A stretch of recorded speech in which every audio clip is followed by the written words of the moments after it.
2-3 tane televiziya kanalında şovları yağış kimi cemaatın başından yağdıran adamlar halk demek değil. Halk başka qüvvədir. Halkın min illərə sökənən xəzinəsi var, yatırı var, dünyası var. O adamlar o ət tökən çıxışlarla heç evdə, ailədə iki adamın arasında deyilməyən sözü ekrana çıxartmaqla o öz tərbiyəsizliyini, mədəniyyətsizliyini göstərir. Məhz bugün mən ona görə deyirəm, ekranlara sağlam təfəkkürü, sağlam əqidəli, ailəsi salamat olan adamlar çıxmalıdır. Mən dönə-dönə özür istəyirəm, yer gəlib deyirəm, elə adamları çıxardırlar səhnəyə ki, hamı bilir ki, bu 4 dəfə ərə edib, 5 dəfə ərdən boşanıb. O adam çıxıb halqa əxlaq dərsi deyir. Halq onun özünü təhqir olunmuş hesab edir. Televiziya kanallarından xahiş edirəm, ekranlara dəvət elədiyi adamların şəxsiyyətlərinə fikir versinlər. Halqa öğüt, nəsihət dərsi verən kimdir? Hansı tərbiyənin sahibidir? Hansı ocaqda, hansı bucaqda yetişir? El adam çıxır oradan nağıl danışır ki, öydə donursan, xəcalət qalırsan, nə uşağına, nə ailənin üzünə baxa bilmirsən. Yoldaşım bana deyir, bu filan kəsdir. Quruyub qalıram, ha kişi. Kim xalqa? Xalqın müdrik kişiləri var. Mən inandırıram ki, bu xalqın içində oluram həmişə. Atlı da, piyada da, çarıqlı, patavalı da, laf belə.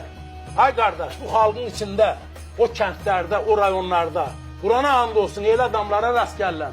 Az qalıram, əyləm onun o palçıqlı ayaqqabısından öpəm. Gəl sənin ayağından öpürsən, bu sözünə tərd edin. Elə kişilər var. Axtarın, tapın. Qardaşım, amanın bir gün bu milləti faziyyələrdən xilas edin. Yəni, bugün böyük bir təxribat var. Azərbaycan xalqının mənəviyyatına qarşı, onun poeziyasına qarşı, ədəbiyyatına qarşı, mənəviyyatına qarşı, ailəsinə qarşı. İndi dəhşətli bir məqam gəlib çıxır. Qardaş, ailə qururlar. Bax, elçi gedirlər. Ağsaqqal xeyir duası verilir. Qanun qaydı ilə nikah kəsilir. Görürsən, arada aləm qarışır, bir aydan sonra bu ailə dağılır. Hələ buna xeyir dua veriblər, elçi gedir.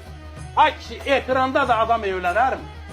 Bu ekranda evlənən ailə neçə gün davam edir? Neçə ay gedəcək?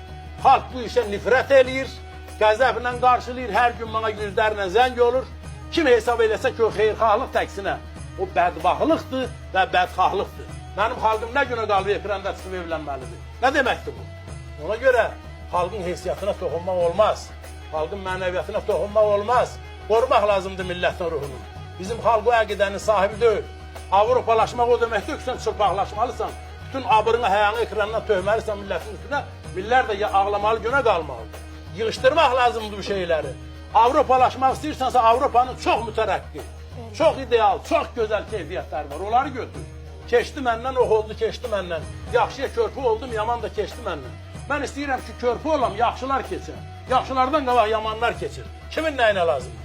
O şey ki, xalqımın mənəviyyatını pozur, o şey ki, mənim nəvələrimin, evlatlarımın tərbiyəsini pozur, o birbaşa mənim düşmənimdir. O birbaşa xalqın düşmənidir. Ona ictimai rəy ayağa qalxıb, öz nifrətini, qəzəbini bildirməlidir. Bir adam bir adamı bıçaqlayır, bir həftə televiziyada müzakirə gedir.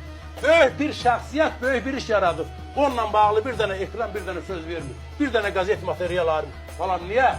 Xalqın bu qədər gözəl şəxsiyyətləri, ziyalıları var, bütün sahələrdə. Alimi də var, şairi də var, memarı da var, rəssamı da var, bəstəkarı da var, psixologu da var, filosofu da var. Hansını çıxardıq 5 dənə kişiyi? Ha kişi yenə deyirəm, həftədə 7 günün 6-sını şov eləyirsiniz. Ne olar bircə günü də ayrın ağıllı söhbət eləsin, cəmaata qulaq asın. Ona görə də bu xalq böyük xalqdır qızım.